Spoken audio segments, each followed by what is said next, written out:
"Parasites need to be sanitized," Jonas remarked, pouring beer over me. "Good for you, all cleaned up," chuckled my mother-in-law, seeing me drenched. I reached my breaking point. "Are you ready for this, Jonas?" I asked. My father-in-law retorted sharply, "Don't get cocky when you can't do anything right." "Well then, I'll stop sending money home," I declared, noticing the tension in my in-laws' and Jonas's faces. "What do you mean?" "The money I send is my own," I pressed on, confusing Jonas. "I mean, I'm going to divorce you," I announced in front of everyone. I was planning to divorce him soon anyway. If that's the case, might as well get it over with now. But I won't just end it. I'll make sure to pay back double for the humiliation I've endured. I'm prepared for that.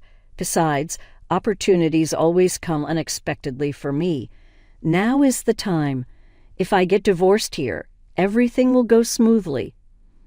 I swiftly went to the room next to the entrance to retrieve the bag containing the filled-out divorce papers. My name is Mirabelle Manson.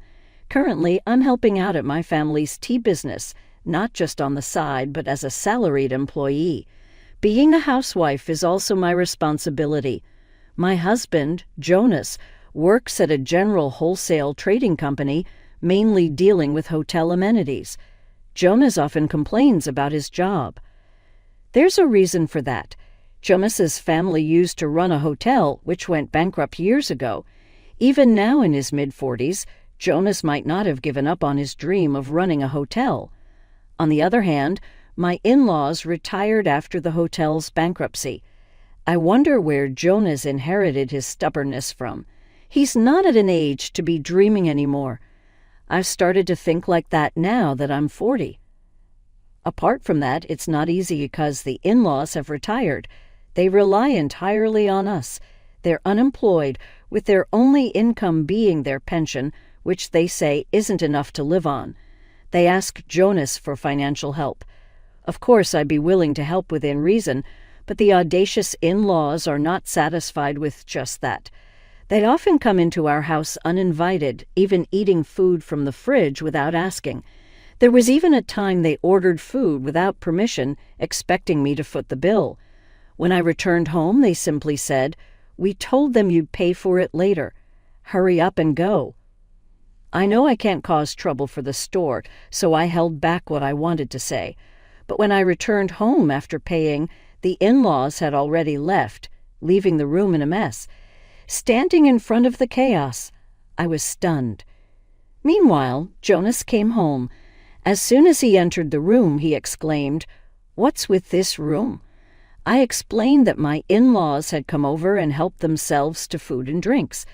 I expected Jonas to confront his parents, but he just sighed softly, turned his back to me, and said, "I'm going to take a shower. Clean this up." "Isn't there something else you should say?" I asked. Jonas turned back, sighed again, and continued, "Dealing with my parents is also part of a wife's job, right? But they're your parents. I'm tired from work. Don't compare me with a woman who just helps out at her family's business." With that, Jonas quickly left the room, leaving me standing there in shock. What's with that attitude? Like father, like son, I guess. Does he think of me as some kind of maid? In the end, I had no choice but to clean the room alone, grumbling about Jonas and his parents. Then I started thinking about how Jonas and I got married. The pushy in-laws were involved in the circumstances of our marriage. It all began when I was in my senior year of high school, tending the tea shop. A well-dressed woman in traditional attire appeared with a frown on her face. "Can I help you with something?" I asked. After looking around, the woman approached me. "Are you a part-time worker? I need to talk about the next delivery," she said. "No, I'm the daughter of the owner. My father is out on an errand," I replied. "I see. Well then, please pass on the message. We're going to stop doing business with your family," she declared with a snide smile. That was my first encounter with my mother-in-law, canceling the deal abruptly. "What do you mean?" "It's none of your business," I retorted, but my mother-in-law raised her voice. Just then my father returned home. "This is Mrs. Manson. What can I do for you?" he asked politely. Good timing. Actually, quickly grasping the situation, my father invited my mother-in-law inside and ordered me to serve some high-quality tea. "Is that rude customer really that important?" I grumbled. I prepared the tea. Later, I found out that my mother-in-law used to be one of our valued customers when her parents ran the hotel. Our local premium tea was served there, making it quite profitable for us. So you can imagine my father's panic when the deal was about to be canceled. After my mother-in-law left, my father talked to me. "Hey, Mirabelle, would you consider going on a date?" he asked. With the sunset to inherit a nearby resort. My mother-in-law had proposed terminating the contract, citing business cost-cutting. Losing the hotel contract would be a huge blow to our tea shop. She proposed an arranged date, finding a bride for Jonas the hare. If I married Jonas, they'd continue business with us. Of course, my father refused initially, but my mother-in-law remarked, "Our hotel has a more stable future than your small tea shop." At that time, the hotel was thriving. I knew it was prosperous, but my father understood it better. Concerned for my future, my father asked, "Is that okay, Mirabelle?" Meeting him would be fine, right? I was still in high school, and whether I'd marry Jonas was another matter.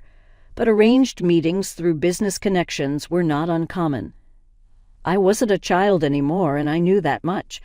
Despite disliking my mother-in-law's leverage with the contract, I accepted the arranged meeting. On the day of the meeting, Jonas arrived. He seemed nice. Unlike my mother-in-law, he had a gentle demeanor. Being involved in the accommodation business, he appeared mature to my teenage eyes. After high school, I married Jonas, but it turned out to be a mistake. Immediately after marriage, Jonas changed. "You're going to be the manager someday," he insisted, echoing his mother. "So, dear, do your job exactly as my mom says." But balancing everything Jonas and his mother demanded left me no time for myself. "Why do you need money?" Jonas asked when I considered hiring help. "It's only natural for a daughter-in-law to help with family business." I endured, unable to discuss or get a break. One day, I overheard my in-laws talking.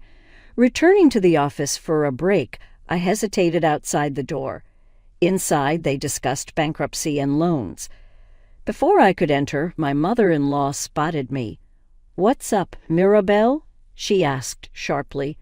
Behind me, a middle school-aged girl appeared. "You shouldn't be here," my mother-in-law scolded the girl. Apologizing, I led the girl back to her room.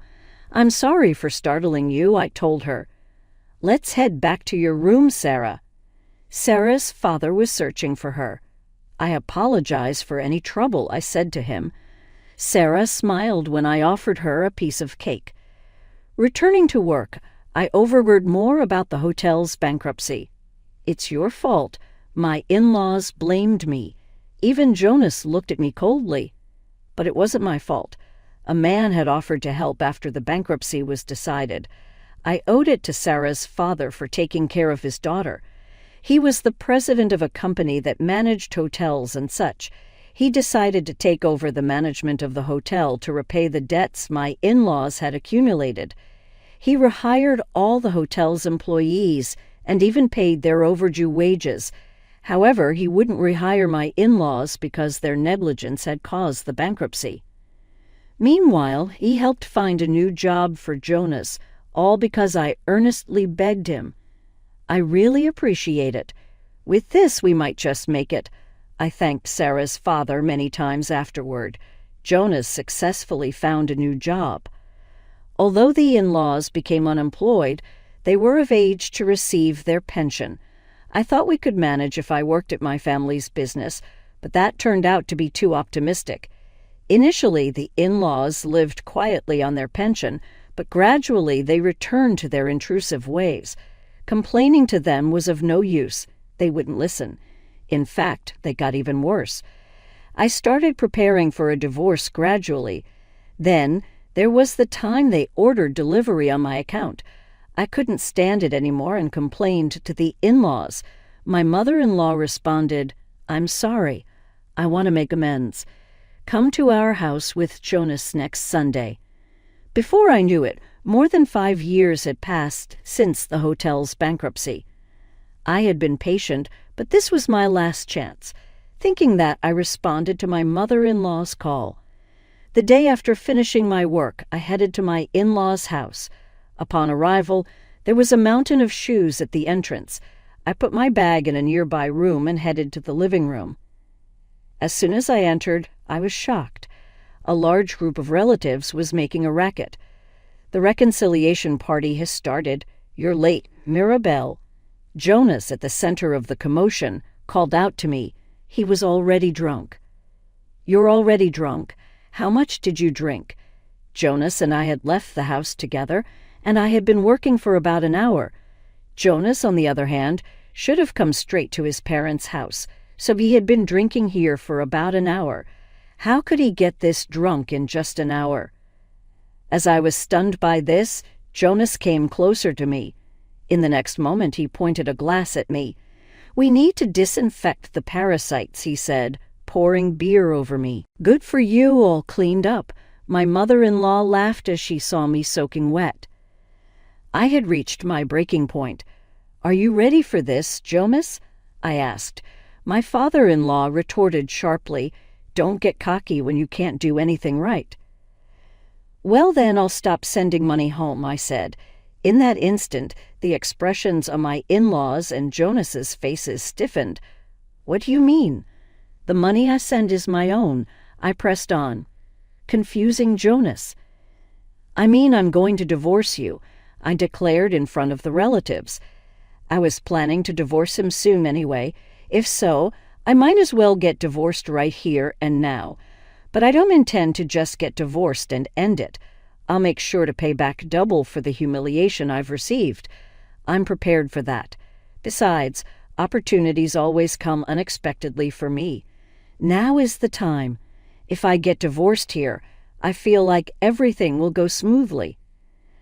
I immediately went to the room next to the entrance to get the bag containing the filled-out divorce papers. I'm glad I brought it just in case, I thought. Thinking that, I returned to where Jonas was. "Hey, Mirabelle, what about the discussion? Is it over here?"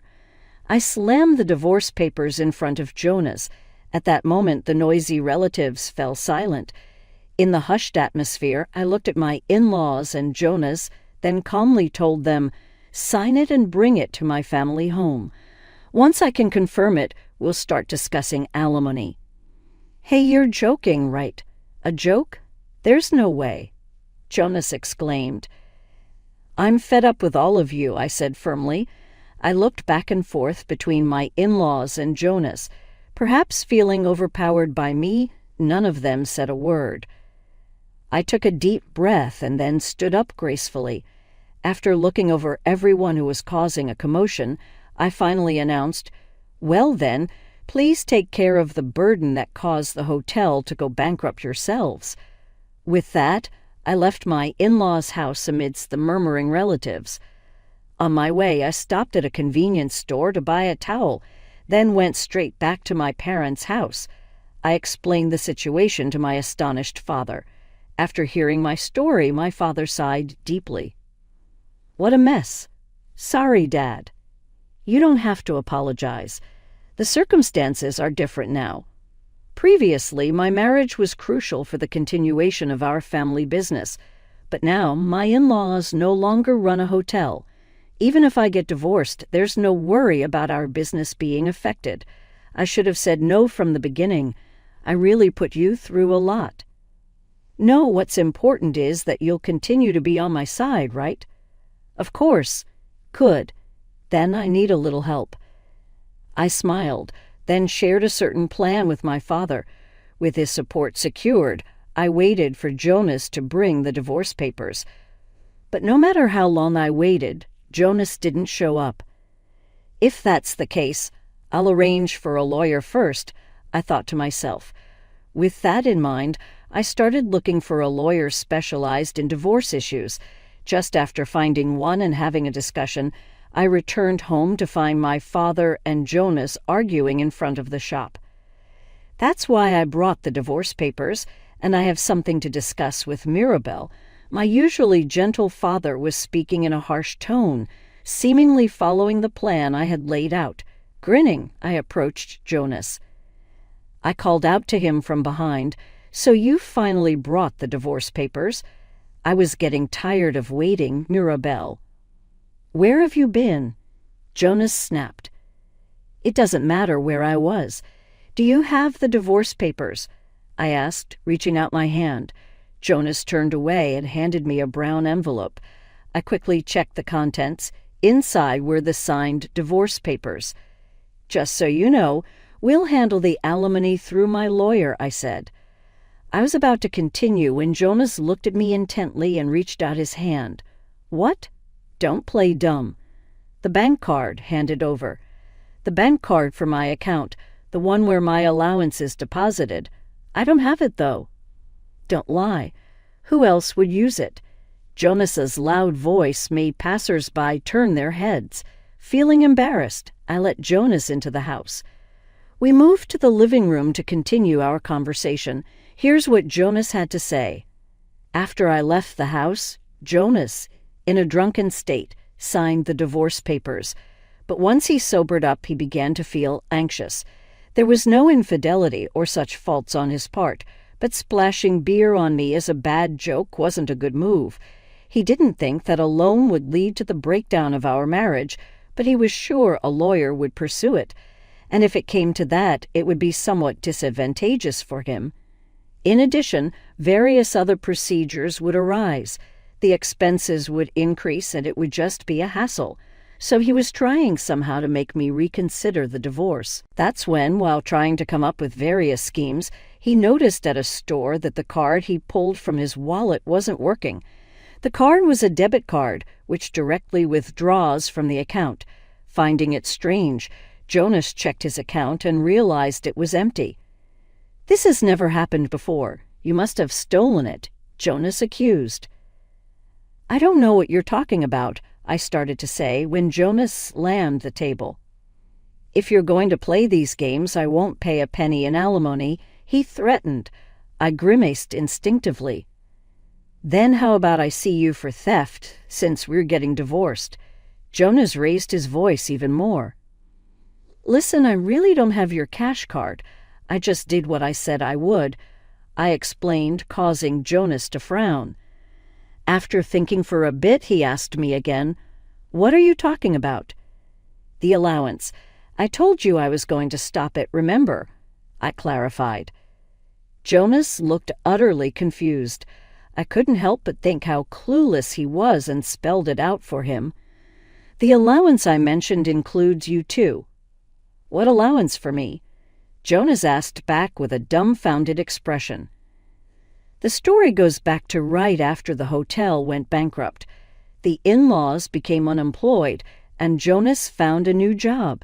However, the salary for Jonas, who was hired midway through his career, wasn't much.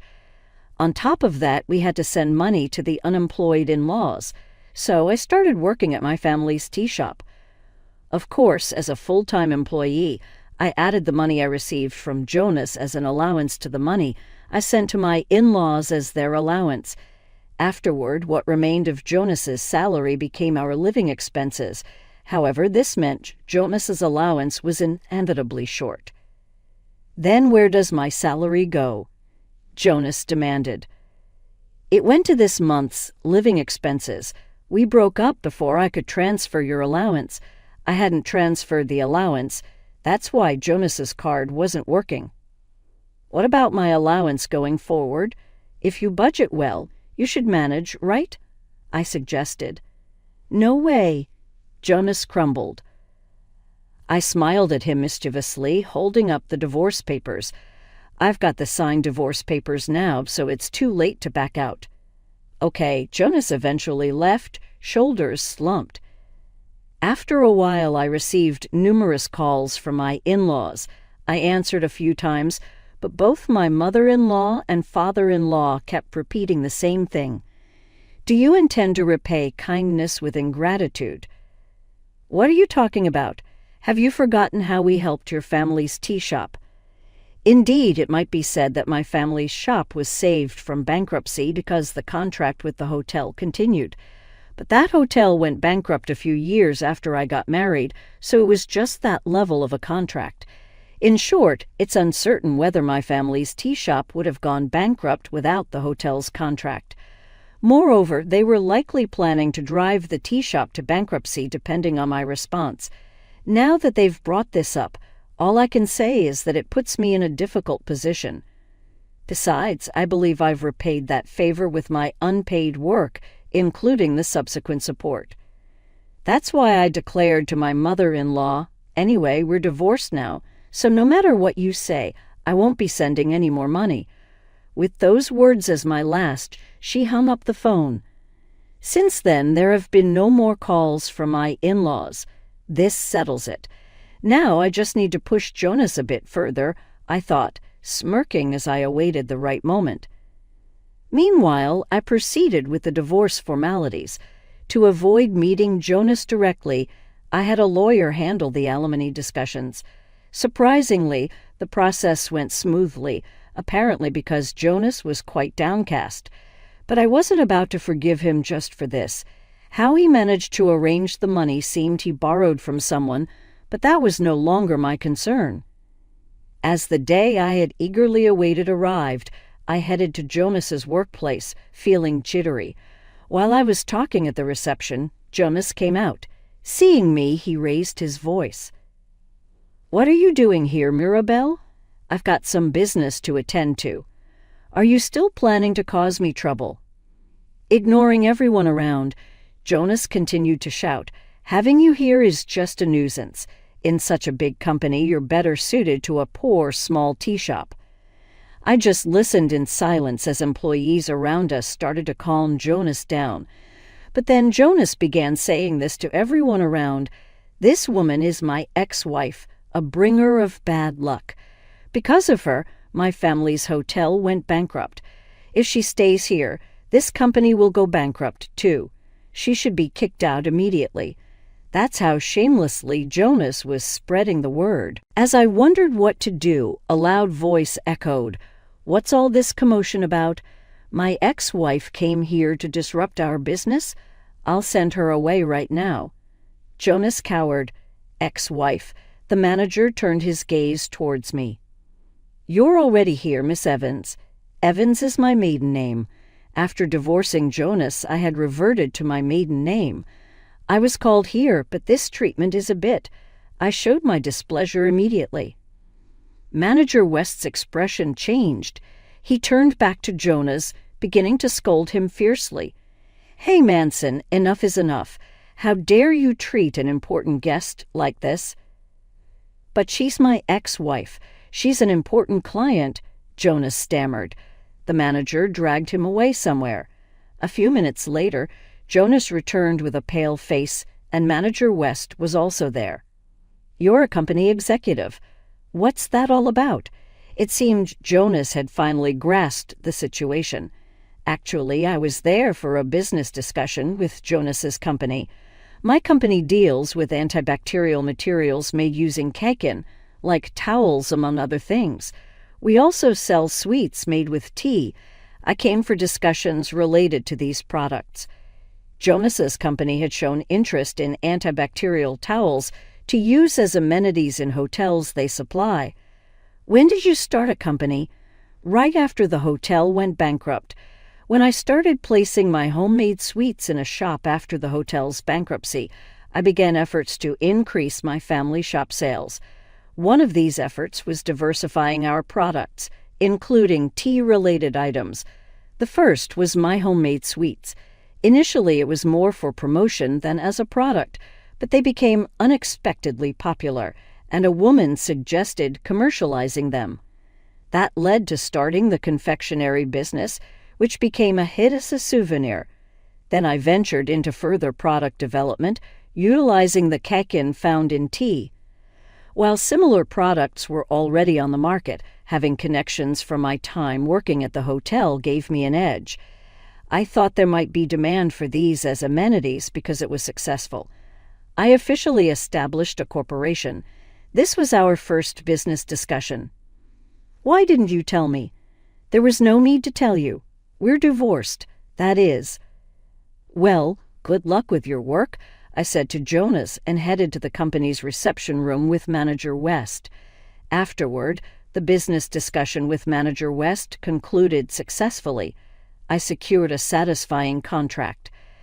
I crossed paths with Jonas a few times at the company, but he quickly averted his eyes, apparently feeling quite awkward. He quit his job a few months later. According to a colleague, he started working part-time at a construction site, a job that seemed quite tough, leaving him worn out every day. Hearing this made me feel a sense of relief. My revenge was complete. One day, I received a call from President Norman. "My daughter always causes you trouble, doesn't she?" "Not at all. Sarah is doing great running the business. In fact, it was Sarah Norman's daughter who had suggested commercializing my sweets after graduating high school. Sarah helped with her father's business and worked at a hotel. During that time, she visited me, saw the sweets, and felt a sense of nostalgia. I'll take charge as president. Let's commercialize it." Of course, I thought it was just casual child's talk at first, but Sarah wasn't a child anymore. Taking after President Norman, she made some moves on other fronts, and before I knew it, she had incorporated the business.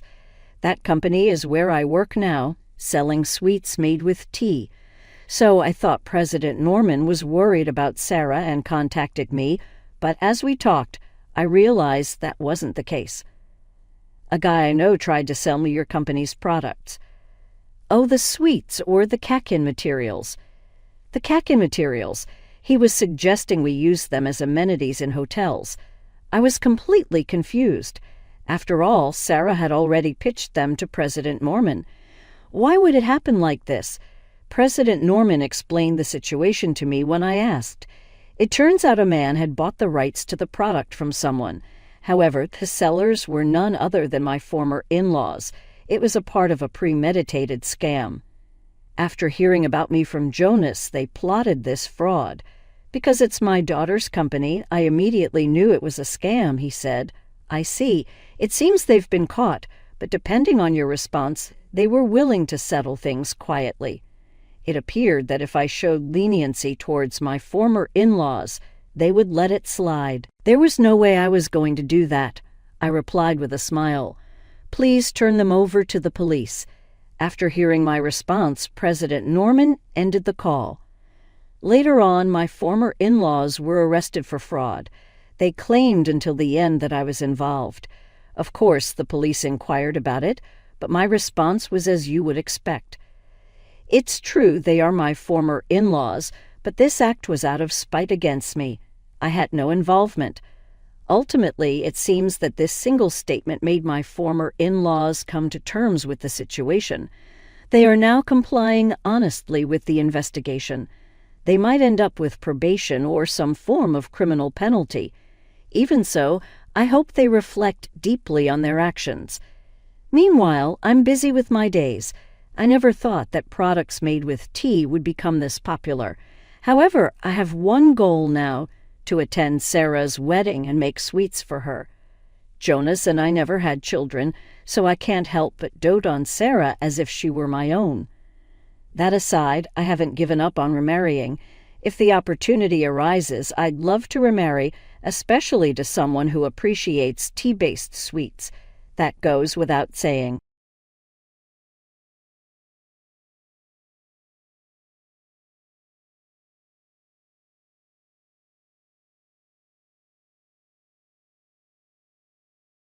The crumpled eviction notice slipped from my fingers, fluttering softly to the polished wood floors. I stared at the offensive piece of paper, bile rising in my throat as I absorbed the callous words. "Your continued occupation of the premises is no longer welcomed. Vacate within 30 days or legal action will be pursued." No name, no explanation, just a cold command typed out on my mother-in-law's letterhead. After 12 years of living in this house, I was being kicked to the curb like yesterday's trash. I shook my head sharply, as if trying to wake myself from this nightmare. But the stark black words on the page remained unchanged. Marlene did this. It had to be her. Ever since I married her precious son Theo 5 years ago, she had made her disdain for me abundantly clear. In her esteemed opinion, I was too common, too plain, and too barren to be a fitting wife. My fingers curled into fists as hot anger flooded my chest. This went beyond petty grievances with the overbearing matriarch. No, Theo had to be complicit in this scheme to cast me out of my own home. The man I loved and trusted had betrayed me in the worst possible way. Bile continued to rise in my throat as my mind raced over the past few months. The growing distance between Theo and I, the lengthening work hours, the mysterious phone calls he would abruptly end whenever I entered the room. Like puzzle pieces clicking into place, it all started to make horrible sense. I sank down onto the cold marble floors, the eviction notice still glaring relentlessly from where it had landed. Hugo, my tabby cat, nudged his head against my elbow, disturbed by the dark storm clouds gathering around me. I stroked his back reflexively, drawing comfort from his warm, rumbling purr. At least I still had Hugo on my side. That was more than I could say for my traitorous husband and his insidious mother. As I sat there, the 12 years I had spent in this house washed over me like a tide. Theo presenting me with the key the day after our honeymoon, beaming with pride to make me mistress of this magnificent estate. Long summer days lounging by the pool with my friends, glasses of crisp rosé in hand. Curled up with Theo by the crackling fire on winter nights, safe in the circle of his strong arms, I swallowed hard past the lump in my throat. Were all those memories just pretty illusions? Had my marriage to Theo been nothing but an elaborate sham this entire time? The painted walls around me now seemed like a gilded cage, trapping me inside a role I no longer played. Mistress of the manor, lady of the house. Those titles had been ripped away, replaced now with unwelcome occupant. Everything I had known, this house, my marriage, my hopes of starting a family one day, had been built on quicksand. And now I was sinking into an abyss of anger, betrayal, and bone-deep hurt. I rose on wobbly legs, shaking off Hugo's concerned nudges. Padding quietly through the empty halls, I entered my bedroom with trepidation. Theo's smells still lingered. His musky cologne, the peppermint hair gel he used religiously each morning. But for the first time, those familiar scents made my stomach curdle with resentment instead of affection. I sank down on the massive four-poster bed, its plush duvet suddenly feeling frivolous and wasteful. I should have known a marriage crafted from convenience instead of passion could never withstand the tests of time. Theo had needed a polite, presentable wife to silence his mother's complaints. I had needed financial security after my first failed marriage left me penniless. On paper, we made perfect sense. But the contracts of marriage run deeper than what's on paper. They require trust, communication, compromise, all things painfully absent from my relationship with Theo. I rose and began yanking open dresser drawers, no longer caring about the racket I was making. Let them hear what damage their callous actions had wrought. I recklessly swept aside neat stacks of ironed clothing, not even folding them properly in my haste. My hands closed around the fake bottom I had installed in his drawer years ago. Popping it open, I retrieved the flash drive concealed beneath, clutching it tightly. If Theo thought he could discard me so easily, he was sorely mistaken. I was taking this insurance policy with me. I woke with a start, momentarily confused by my unfamiliar surroundings. Rather than the king-size sleigh bed I'd shared with Theo, I was curled up on the lumpy sofa bed in my tiny rental apartment. The previous day came crashing back, the confrontation with Theo over my eviction, my furious packing, his half-hearted excuses about financial difficulties. I had spat back that money seemed plentiful enough for him to afford a fancy new condo for his mistress. Theo's face had drained of color. Who told you that? He sputtered. I found out all on my own, I hissed. I know you've been siphoning money from our accounts for months. Did you really think I wouldn't notice $10,000 a month disappearing?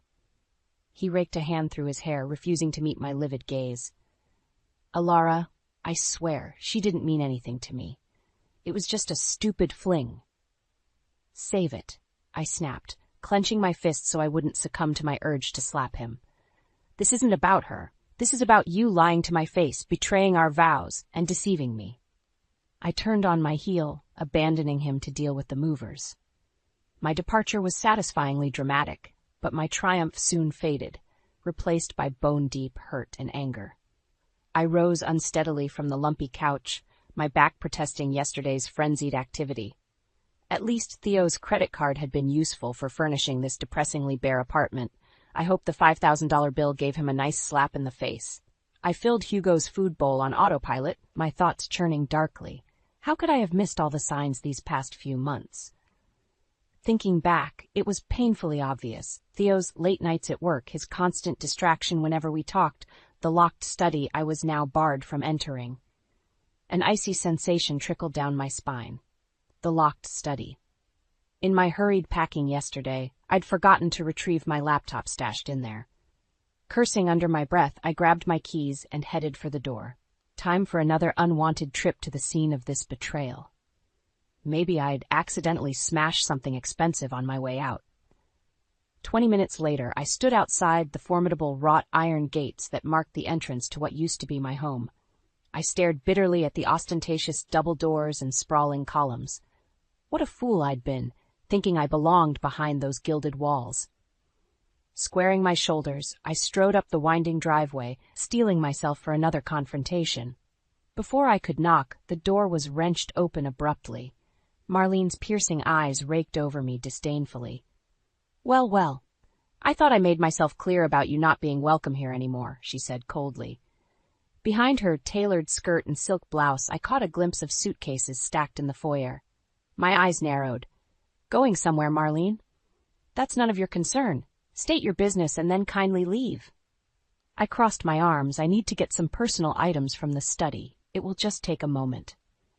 Over her shoulder, I noticed Theo descending the curved staircase, his normal polish slightly diminished. His suit was badly wrinkled and his face sallow and drawn, but my long-dormant sympathy remained buried deep. He had made his bed by betraying our marriage. Now he could lie in it. "Let her get her things, Mother," he said tiredly, avoiding my accusatory stare. Might as well avoid another scene. Marlene huffed in annoyance but remained stubbornly blocking the doorway. Sighing, I shouldered past her roughly. Her affronted gasp followed me as I stormed down the hallway to the locked study. Fishing the key from my bag with trembling fingers, I shoved it in the lock vindictively. As expected, the study was in complete disarray. Papers scattered, drawers hanging open haphazardly, remnants of my missing belongings strewn across the floor. I spotted my laptop under a chair and quickly stashed it in my bag. As I turned to leave, I paused, struck by the chaotic sight. Something wasn't adding up. Marlene's packed suitcases, this ransacked room. It hinted at something much darker lurking beneath the surface. I slowly circled the room, taking in details that eluded me during my angry packing frenzy yesterday. Bank statements and unopened bills littered the floor alongside flashy jewelry store receipts. My investigator's instincts, dormant since my divorce attorney days, switched on. Methodically sorting through the paper trails, a shocking narrative emerged. Excessive spending well beyond our means, panicked credit card applications clearly denied, final foreclosure warnings from the bank. Rocking back on my heels, I struggled to absorb this new reality on top of yesterday's revelations. Not only had Theo betrayed our marriage, but his reckless spending had torpedoed us into financial ruin without my knowledge. No wonder Marlene was so desperate to cast me out of her perfect palace. Clutching the damning evidence to my chest, I strode out of the study with newfound purpose. Theo and Marlene had played me for a fool, manipulating me like their own personal puppet. But the show was over. This victim had found her voice, and there would be hell to pay. Armed with the damning evidence tucked securely in my bag, I strode towards the front door with righteous fury pumping through my veins. Theo and Marlene had treated me like a disposable pawn for too long. Now it was time for their despicable web of lies to come crashing down. Marlene blocked my way as I tried to storm past, her talon-like nails digging into my forearm. "Just where do you think you're going with those private documents?" she hissed. I wrenched my arm free, getting right in her pinched face. "First, don't ever touch me again," Second, your financial record stopped being private when you used my name to take out massive loans. I'm taking this evidence and contacting my divorce lawyer." Theo rushed over, his tired eyes wide with panic. "Alara, please, be reasonable. We're undergoing a temporary cash flow issue, that's all. Mother has already made arrangements to cover it." His platitudes only stoked my rage hotter. "Oh, so pilfering my personal accounts without consent and racking up secret credit card debt constitutes just a minor issue in your book?" I scoffed bitterly. "I saw the denied applications and final foreclosure notices, Theo. Your lies stop here." Theo paled while Marlene's painted lips flattened into a hard line, her beady eyes shooting daggers. I almost laughed at how the perfectly coiffed vulture resembled a ruffled hen with her feathers in a bunch. "You clearly don't grasp the gravity of this situation," Marlene bit out. "My son is facing financial ruin if word of this gets out. Is dragging our family name through the mud really necessary just to satisfy some petty revenge fantasy?" Red-hot anger licked through my veins. This woman dared insinuate I would invent financial crime just for revenge? Before I could retort, she charged on, clutching Theo close to her bony chest. "All my son did was try to maintain a lifestyle you eagerly enjoyed the fruits of for years. And how do you repay that generosity? By exposing his understandable missteps to bring us all down out of spite." Theo gently extricated himself from her claw-like grip. "Alara has a right to be upset, Mother," he said tiredly, still refusing to meet my eyes. "I should have been honest about our situation from the start." I crossed my arms, unswayed by his half-hearted display of accountability. "Well, it's too little, too late for that now. I'm contacting my lawyer this afternoon to file for divorce. And I won't hesitate to disclose evidence of fraud." Marlene's bony hand flew to her throat dramatically, while Theo slumped against the wall. For all their pretenses of power and control, one whiff of consequences had them quaking in their expensive Italian leather shoes. Pathetic. I stepped forward until only inches separated me from Marlene's wild eyes. "Here are your options. You can contest the divorce and force this evidence into public record, destroying what remains of your family name and fortune. Or you can sign the papers, providing me a reasonable settlement, and pray I show mercy by staying silent." I strode away, heels clicking crisply on the polished floors. At the front door I paused without turning around. "You have 24 hours to decide. Choose wisely." The heavy oak door slammed behind me with an air of finality. I slid behind the wheel of my car, hands shaking as I cranked the engine. Now that my adrenaline was fading, the gravity of what just happened sank in. I had confronted my deceitful husband and manipulative mother-in-law head-on. And instead of playing the victim as they expected, I had seized control and dictated the terms going forward. No more cowering or shrinking myself to fit their twisted expectations. The doormat they had trampled on so gleefully was finally demanding respect. As I pulled through the imposing gates onto the quiet suburban street, I caught a glimpse of Hugo's plushy face peeking through the back windshield. My breath hitched in my throat. In the chaos of that toxic household, I had nearly forgotten about my sweet Tabby. An unfamiliar sensation pricked behind my eyelids. I swiped at them fiercely as I accelerated down the tree-lined road. How could I have left my loyal companion, my sole source of comfort during many lonely nights, alone with those monsters? What kind of guardian abandons her defenseless kitty like that? My hands clenched the wheel tightly. Enough second-guessing myself. There would be plenty of time for regret later. Right now, I needed to focus and stick to the plan. I would wrap up my affairs quickly and efficiently before setting us both free from this toxic situation. Soon, sweet Hugo and I would be far away, starting fresh in a place where no one knew our names. Just a woman and her cat against the world. Terrifying, yes.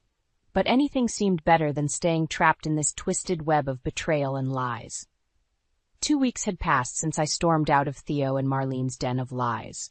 In that time, I had booked us 2 one-way tickets far away from this town and its superficial social scene, somewhere I could remake myself without judgmental eyes tracking my every move.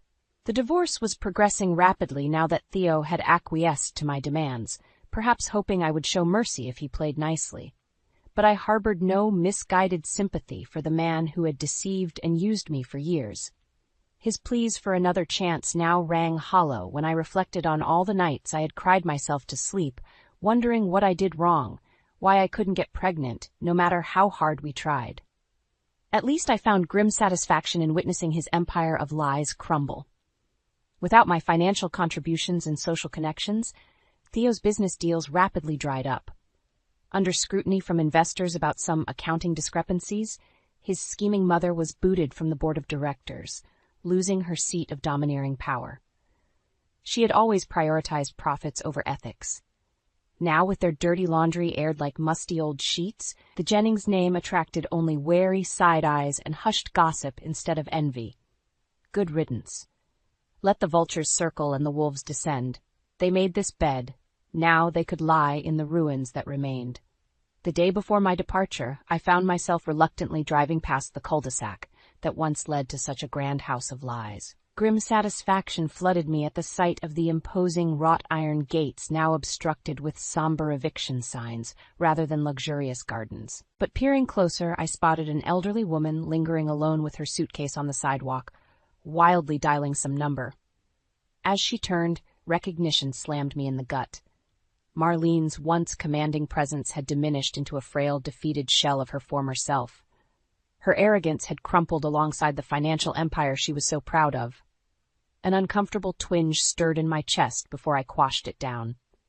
I owed that woman nothing, least of all my pity or sympathy. Her own ruthless ambition had led her here. I intend to drive on, leaving Marlene surrounded by the ruins of everything her vile plots had built.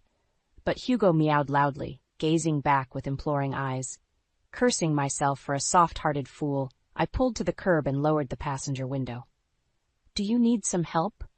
I asked baldly, still unwilling to show warmth despite her circumstances. Marlene started at my voice before gathering herself hurriedly. "We had to vacate the premises so the bank could take inventory for auction," she said stiffly. I sighed. Even now, unable to ask for help outright. "Do you need a ride somewhere?" Her fingers fidgeted with her ostentatious wedding ring, the impressive diamonds now looking gaudy and excessive. "I was meant to stay with my cousin Gerald for the time being, but it appears his hospitality has expired." My mouth flattened into a thin line. Even her own family was fed up dealing with the fallout from her machinations. And Theo clearly wasn't around to handle his discarded mess of a mother. Another impatient meow decided me. "Put your bag in the back next to Hugo. You can stay with me until you figure something else out." Surprise flickered across her tight features. "That is quite an unexpected gesture after, well, everything." I shrugged, unwilling to rehash the past. "I'm leaving town tomorrow anyway. Consider us temporary roommates." I left the implied time frame of 24 hours or less hanging between us. The drive to my tiny rental passed in silence until we pulled into the faded lot. Marlene took in the cracked paint and missing shingles with thinly veiled distaste. "It has a certain rustic charm," she ventured half-heartedly before following me inside. I busied myself pouring food for Hugo, who had taken an immediate liking to our new houseguest. Meanwhile, Marlene lingered awkwardly before perching on the very edge of the couch.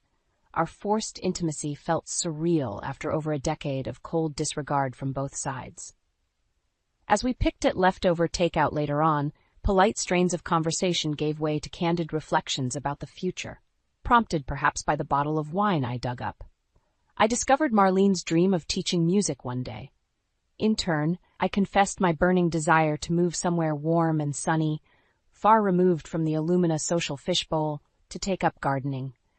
For a few strange hours, we were just two souls making sense of life's wreckage, minus the history of wounds and grudges between us. But the wine eventually dwindled along with our stilted camaraderie. As we turned in for the night, tomorrow's uncertainties settled back upon us like a leaden weight.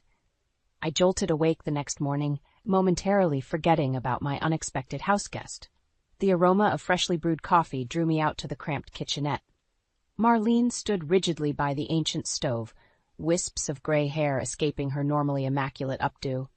"I hope you don't mind me taking the liberty of preparing breakfast," she said uncertainly. I shrugged, accepting the proffered mug. "Thanks. I'm not much of a cook anyway." As we ate yogurt and granola in awkward silence, I mulled over this surreal situation. Just yesterday, Marlene was an iconic socialite. Today she was humbled and adrift, taking refuge in my modest rental. Fate certainly loved poetic twists, the haughty queen dethroned and dependent on a princess she had scorned for years.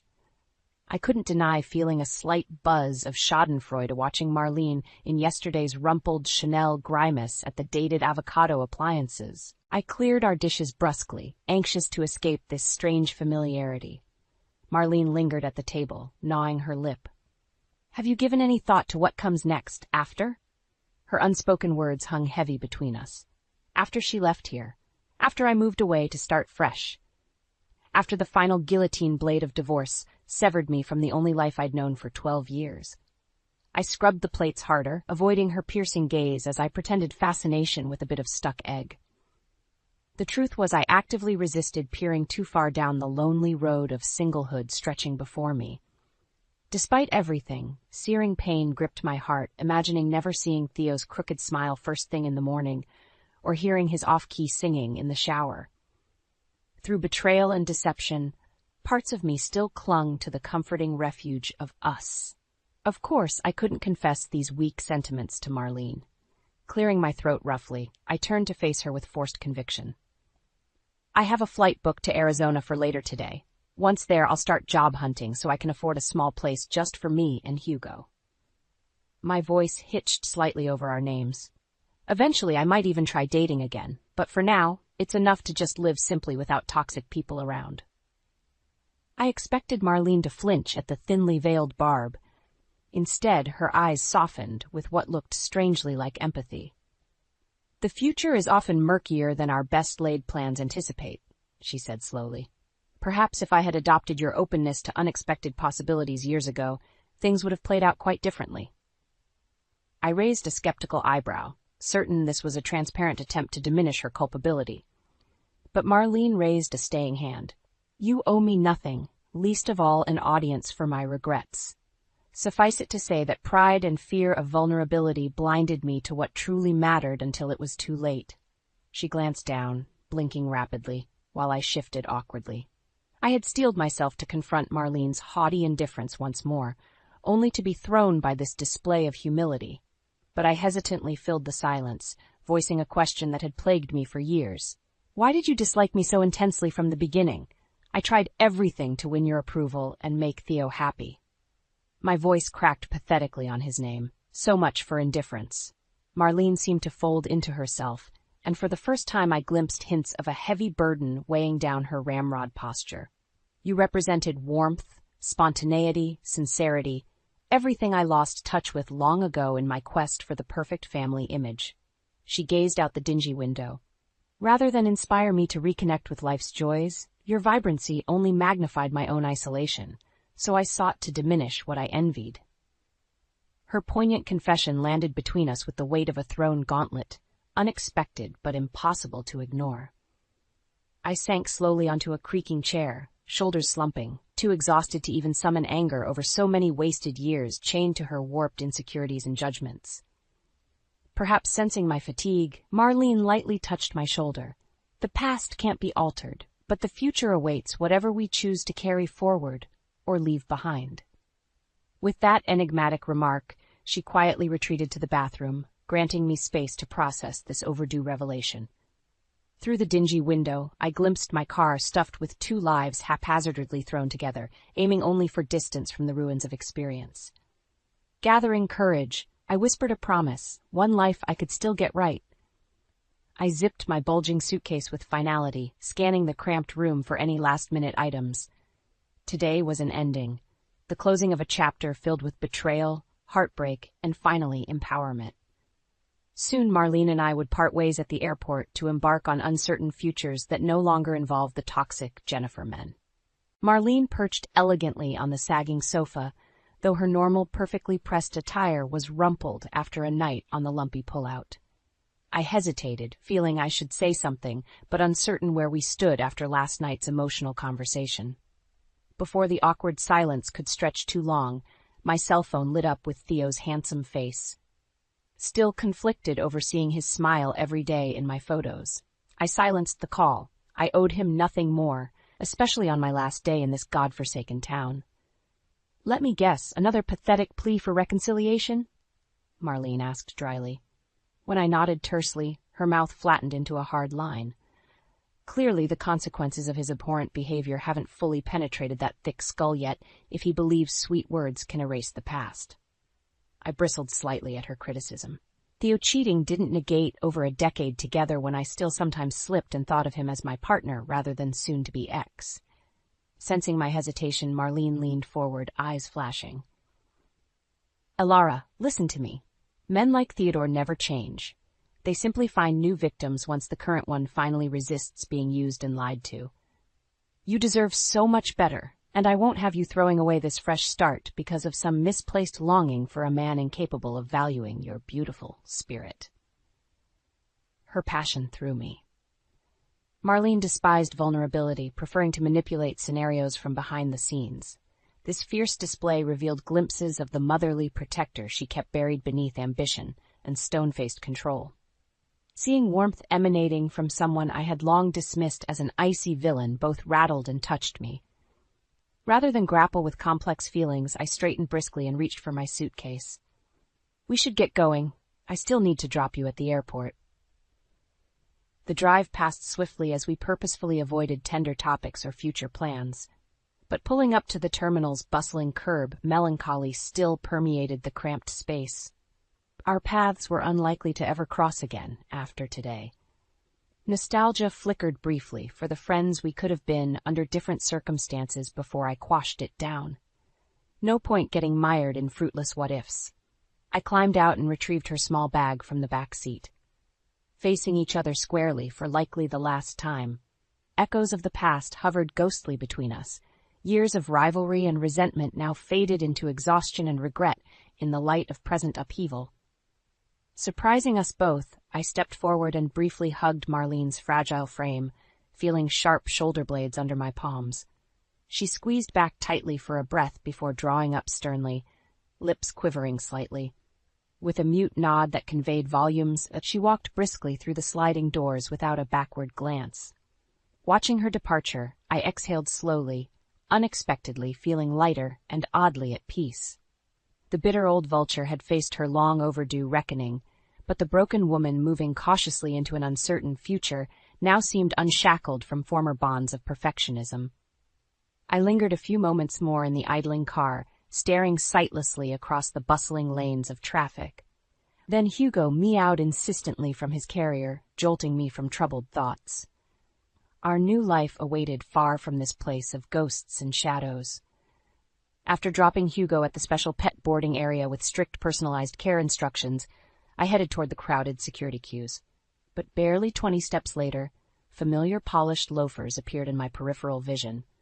I halted abruptly, heart pounding. How dare he ambush me here when I had made my wishes for no contact perfectly clear?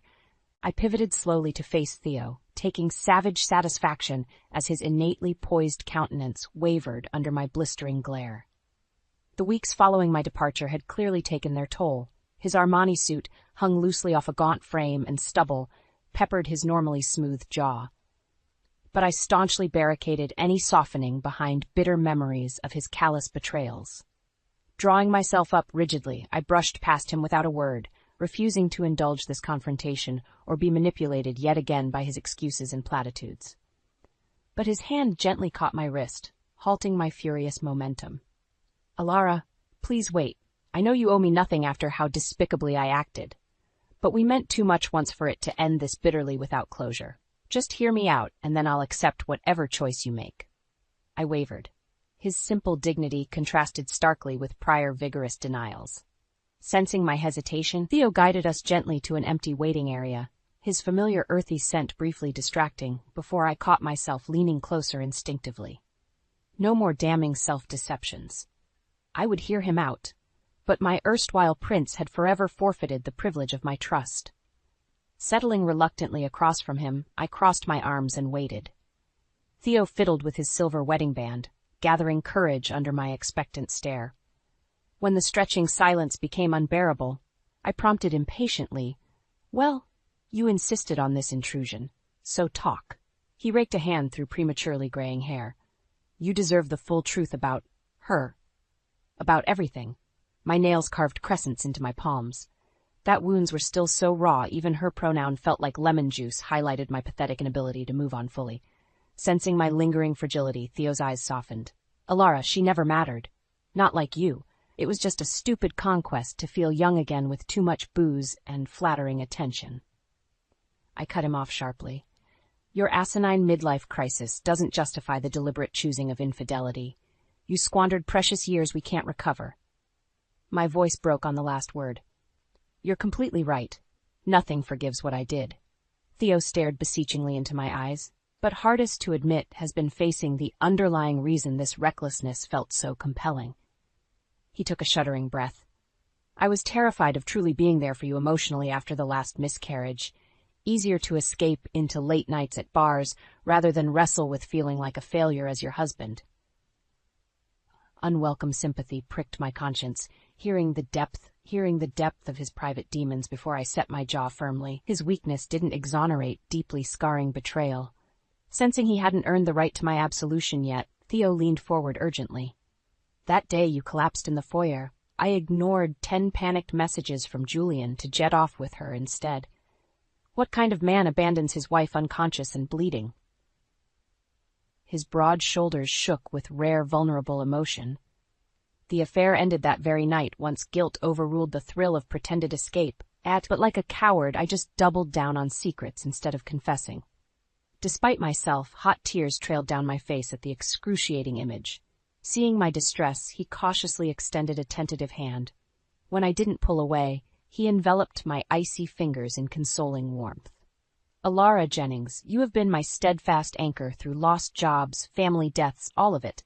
His thumbs gently traced my knuckles. I destroyed everything good through my own weakness in failing you, and no words can ever heal that pain. He squeezed my hands softly, meeting my eyes with heartbreaking sincerity. I just needed you to know your immeasurable worth before our paths diverge for good. I stared sightlessly over his shoulder, struggling desperately to shore up crumbling defenses against this tender onslaught. But Theo misinterpreted my silence and withdrew hastily. Forgive my selfishness keeping you any longer. I wish you all the joy and peace going forward that you deserve. He made to stand before I gave in to the magnetic pull I had resisted for endless lonely weeks, and grabbed his wrist wordlessly. Our joined hands spoke of lingering ghosts not fully exorcised, despite determined intentions to walk away whole and healed. Come with me to grab lunch before my flight, I whispered hoarsely. We both could use the company. His eyes lit up with notes of irrepressible hope that caught traitorously in my weary heart. We meandered slowly through garishly lit terminals with hands loosely linked, the familiar intimacy both comforting and piercing after so many silent nights, strangling on angry tears into my pillow. As we dwelled in this peaceful eye in the storm of separation, I dared acknowledge how perfectly our hands still fit together, if only for a few stolen moments more. But crossing the bustling departure hall, reality intruded as my terminal flashed insistently on the screen above. I lingered reluctantly, clutching these final grains of before slipped away forever. With strength that surprised us both, I embraced him fiercely, conveying wordlessly echoes of grief over wrecked dreams and forgiveness still under construction. His lips grazed my hair, landing feather-light like a blessing. Walk forward in hope, Theo whispered. Eyes suspiciously bright, he stepped back and raised a hand in silent farewell. I strode steadily to the boarding gate without glancing backward, but as the plane engines roared to life, I pressed my palm against the window, imagining his steadfast silhouette waiting below until distance rendered us strangers once more. I gazed out the dingy bus window as the California desert peeled back, revealing saguaro-dotted vistas under cerulean skies. The burning Golden State sun was just setting behind craggy red peaks. I smiled softly, feeling possibilities stirring within me, like those hardy wildflowers I spotted blanketed alongside the highway, narrowly avoiding the brown desolation. This faded greyhound was miles removed from the privileged illusion of my former life, when spontaneous weekend getaways meant booking a lavish resort suite on Theo's black card, rather than dozing upright with questionable stains on ripped vinyl seats. Yet I had never felt freer, than with the wind whipping through cracked windows as I hugged a worn postcard with a hastily circled apartment listing. The ad I had obsessively memorized was for a cozy one-bedroom casita on the outskirts of Tucson, backing up to saguaro forests and sun-baked trails. Affording the $750 monthly rent would require relying on spousal support payments from Theo for a little while longer until I found reliable work. I knew without asking Marlene was getting by on similar temporary lifeboats, whatever settlements our lawyers had wrangled from the former Jennings empire. Pride would just have to cope with necessities for now. My impulsive liberation from toxic security had to transcend fear-based decision-making. I refused to settle in meaningless jobs just for the paycheck. I craved space to rediscover my passions. As the cramped bus navigated the narrow, dusty streets of downtown Tucson after nightfall, I peered out searching for familiar landmarks from the online listing. My eager gaze soon spotted the carved oak tree dead ahead marking my destination. I quickly tugged my worn duffels down, jostling bleary passengers. Scooping up a yowling Hugo, I murmured excitedly to him as we stepped off onto the cracked sidewalk, breathing in creosote and sage-scented air. The promised carved oak stood proudly between two squat adobe homes, seemingly melded with the desert itself. My new neighbor kept a cozy, handcrafted wind chime dangling from gnarled branches that tinkled cheerfully in the warm breeze. Further down the dusty street, lights still burned cozily in low windows as families finished evening meals, faint laughter, and barked dogs echoing through the sleepy neighborhood. Drawing courage from such warm domesticity, I marched up to the small mustard-yellow duplex tucked privately in back, flowers overflowing from rusted barrels flanking the turquoise door.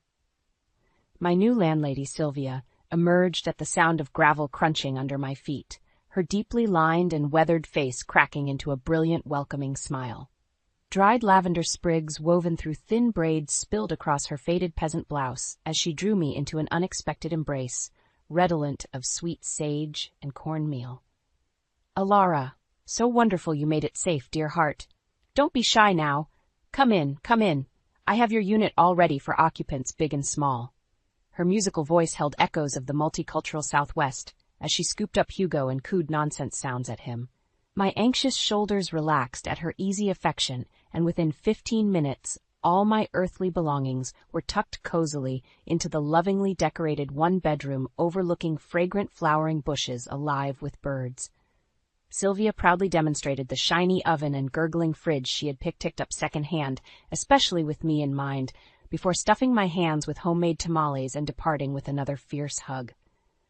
Alone in the tiny haven, emotion swamped me as I sunk down on the quilted sofa, staring sightlessly at azure walls and the vibrant paintings adorning them. After so many years existing elegantly in Marlene's cold shadow, I was finally home, somewhere that felt utterly mine alone, to nurture growth rather than shrink small for approval.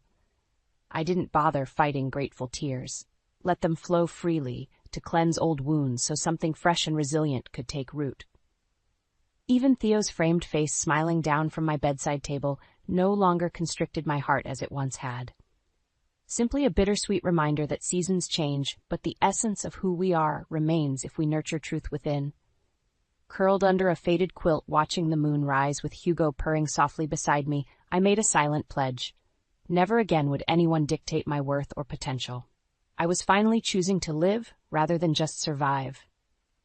To embrace life's messy evolution on my own terms, with arms flung open wide. Tomorrow's unknowns no longer sparked fear, but rather anticipation, blooming brightly like those desert wildflowers daring to blossom against adversity. Tonight, I simply rested in my decision to thrive freely under boundless western skies, ready to greet a new dawn.